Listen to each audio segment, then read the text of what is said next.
了没给你？穿满了。thì lúc tiền đâu lấy thì ha trời ơi, mình tu sực nữa tụi hay.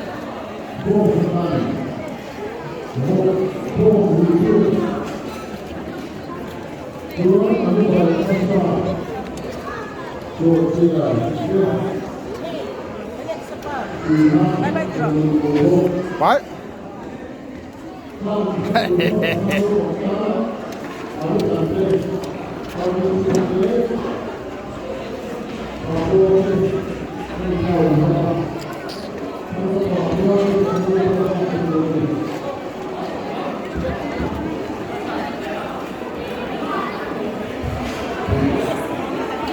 ơi vậy mà về ngắm tình ơi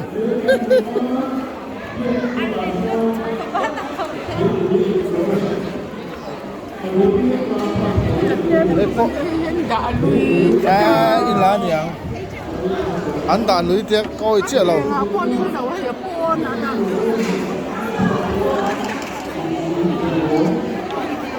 ê bỏ vốn trái xem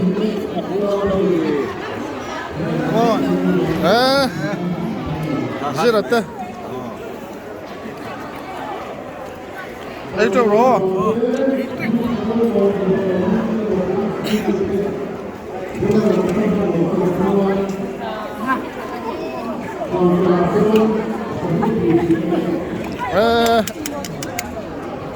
cần cú theo bỏ hay đi nói tập chân độ tầm vóc rồi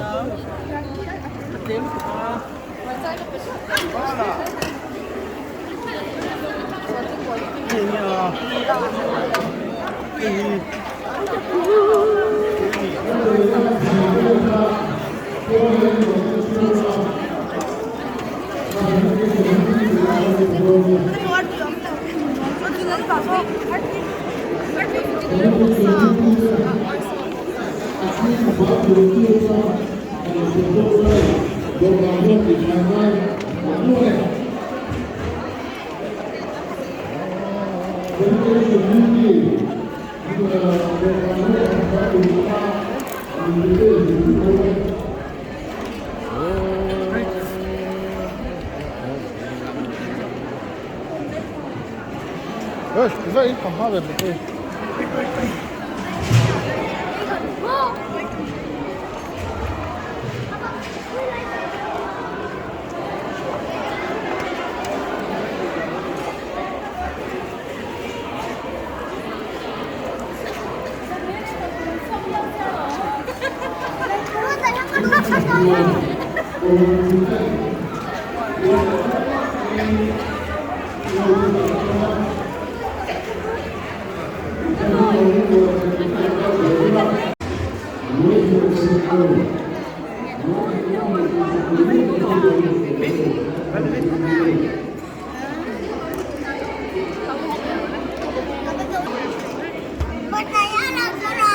nghe kìa cái lỗ đà đầu la cái chút thì này nè mới cái đà cho cho cái mà à bữa cho hi à tìm mẹ về cái mà ba lại à khơi French fries này hi Christmas vậy thế này hi được khơi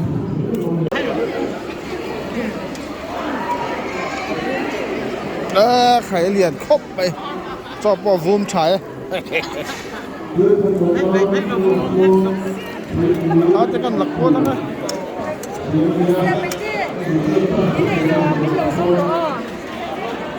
à nụ má biển cái phố hay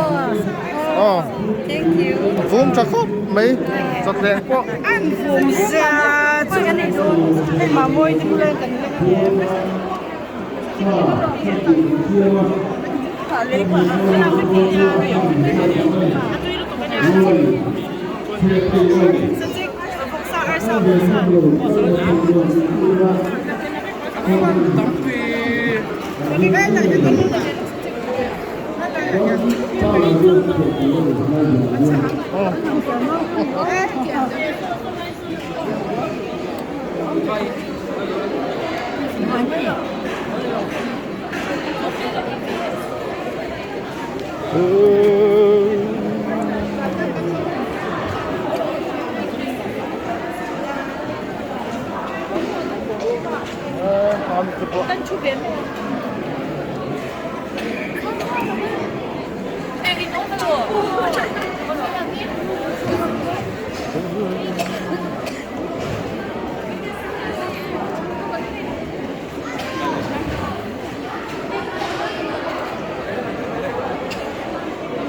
不但不会得中国。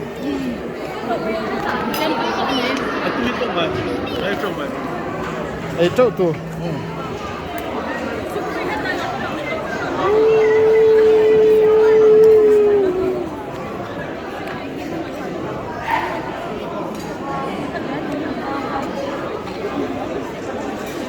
فلفل هتتشوكا لا لو هيرو لا 잘했다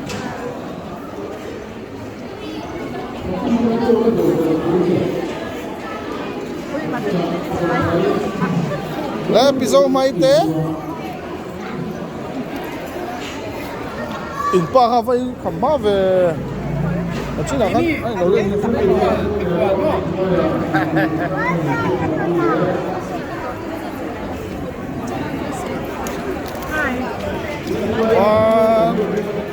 잘했다.